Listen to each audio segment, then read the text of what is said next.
महाकुंभ में नागा दीक्षा संन्यास दीक्षा का क्रम शुरू हो चुका है और वो तस्वीरें भी सामने आने लगी हैं। ऐसे में समझना जरूरी है कि नागा संतों के प्रति लोगों का आकर्षण तो है, लेकिन ये जो दीक्षा होती है उसका क्रम क्या होता है और कितने चरणों से ये दीक्षा गुजरती है, ये हम जानेंगे। निरंजनी अखाड़े के महामंडलेश्वर स्वामी महेशानंद जी हमारे साथ हैं। महाराज जी, ये जो नागा दीक्षा दी जाती है इसकी पूरी प्रक्रिया क्या होती है, कैसे ये दीक्षा पूरी होती है?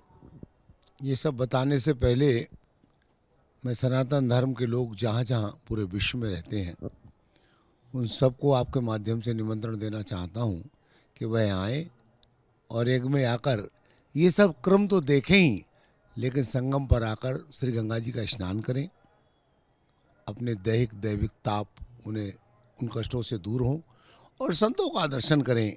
साधुनाम दर्शनम पुण्य तीर्थ भूताई साधवा काले न फलते सद तीर्थ साधु समागमा। सारे तीर्थ यहाँ वास कर रहे हैं संतों के बीच में, और यहाँ ये क्रम रहता है, नए सन्यासी बनाए जाते हैं। तो इस बार आज जो कार्यक्रम हो रहा है उसमें सन्यास के 4 चरण हैं: ब्रह्मचर्य, महापुरुष, नागा और सन्यासी।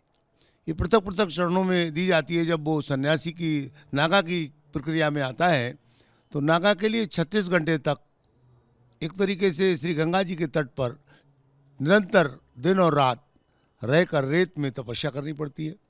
उसके बाद में उनका बाकायदा पिंडदान होता है, क्योंकि सन्यासी मृतक के समतुल्य है। सन्यासी नीरस है, सन्यासी का जीवन स्वरस नहीं है, क्योंकि वो मरा हुआ व्यक्ति स्वरस में रह नहीं सकता। इसलिए सन्यास का अर्थ है मृतक। मृतक मतलब उससे पहले का जो जीवन है। आज मेरी दीक्षा यदि हो रही है तो कल का जो जीवन है, आज से पहले एक क्षण का भी जीवन है, वो समाप्त हो गया, मृतक हो गया। नए जीवन का आविष्कार होता है। उसमें ये सब क्रम बताए गए हैं और इसके बाद में 108 डुबकी गंगा में बीच में जाकर लगाई जाती हैं, फिर दीक्षा दी जाती है, फिर उन्हें वस्त्र पहनाया जाता है।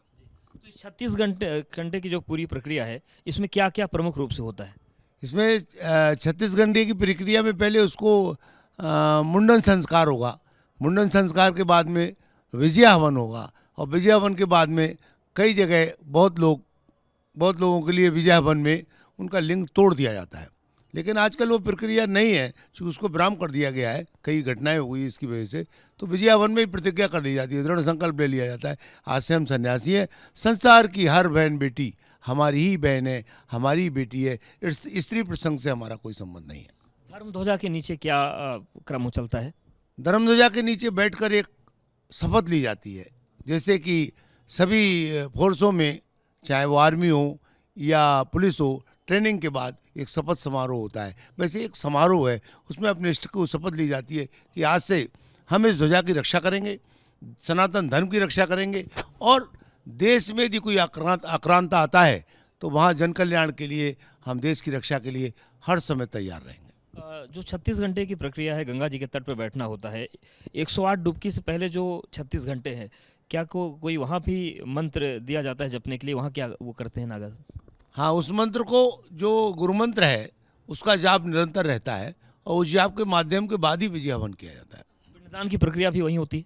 हाँ, पिंडदान भी वहीं होगा। पिंडदान पृथक पृथक पंडाल में भी कर देते हैं, वैसे पिंडदान तो भागीरथी के तट पर ही किया जाता है। यानी कि प्रमुख रूप से मुंडन, पिंडदान और इसके अलावा फिर विजया हवन, ये सारी प्रक्रियाएं होती है, और लास्ट में शपथ होता है। लास्ट में शपथ होगा। शपथ समारोह में जो नागा है वो अपने अपने पंडाल में चले जाएंगे। फिर यहाँ से जब नागा बन जाएंगे, सब लोग हिमालय में चले जाते हैं। और 36 वर्ष की तपस्या का वर्णन है, तो 12 वर्ष तक वो लोग मौन रह सकते हैं।